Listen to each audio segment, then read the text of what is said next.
कि मैं इतना पढ़ा लिखा हूं, कोर्ट से अपनी लड़ाई लड़ूंगा भी, जीतूंगा, मगर उन छात्रों का क्या? और मुख्यमंत्री के पास दो ही काम है, या तो दिल्ली भ्रमण या फिर पंजाब, बंगाल, असम, अलग अलग स्टेटों में जाकर भ्रमण करे।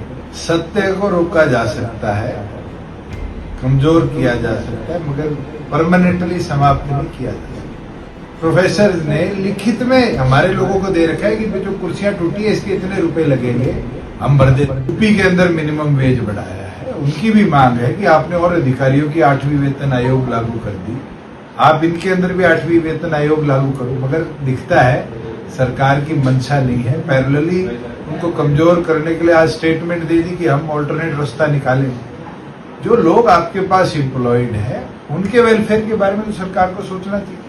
और मुख्यमंत्री के पास दो ही काम है, या तो दिल्ली भ्रमण या फिर पंजाब, बंगाल, असम, अलग अलग स्टेटों में जाकर भ्रमण करे। इस प्रदेश के आम नागरिक की उनको चिंता नहीं। सर, जिस तरह से आपके काफिले को रोका, आखिरकार हाई कोर्ट ने तलब किया हरियाणा सरकार को और केंद्रीय जांच ब्यूरो को, क्या कहेंगे? सत्य को रोका जा सकता है, कमजोर किया जा सकता है, मगर परमानेंटली समाप्त नहीं किया जा सकता। हमने तो यही मांग करी थी हाईकोर्ट से कि जी ऐसे लोग इंक्वायरी कर रहे हैं जो इसमें लिप्त है, और हाईकोर्ट ने आज इस चीज को मानना है। एसपी का एफिडेविट ने तो दूध का दूध पानी का पानी कर दिया कि कंप्लेंट मेरी थी और मेरे को बुलाए बिना एसआईटी ने अपनी इंक्वायरी कंप्लीट कर दी, और माननीय हाईकोर्ट ने नोटिस ऑफ मोशन भी इशू कर दिया है।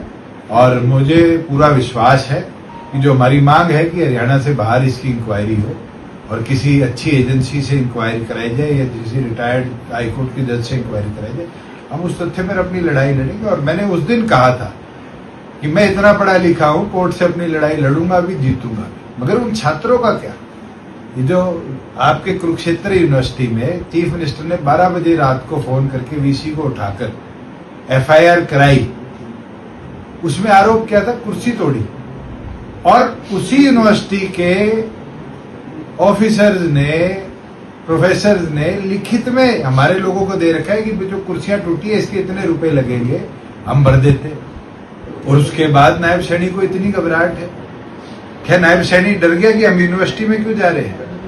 हमने एक चीज कही थी कि यूनिवर्सिटियों का भगवाकरण नहीं होने देंगे, यूनिवर्सिटी सबकी है।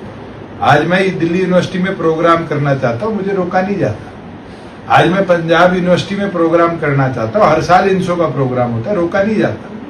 हरियाणा के अंदर ये नया कल्चर आ गया कि सिर्फ बीजेपी हो, विश्व हिंदू परिषद हो, RSS हो, बीजेपी का कोई किसान मंडल हो, बीजेपी का कोई मजदूर मंडल हो, इनके तो रेगुलर शिविर चलते हैं, मगर चाहे INSO हो, चाहे NSUI हो, चाहे ASAP हो, जो छात्र संगठन असलियत में उस यूनिवर्सिटी में काम कर रहे हैं उनको प्रोग्राम करने की अनुमति नहीं दी जाती। ये दिखता है कि ये अब शिक्षा के साथ खेलने लगे।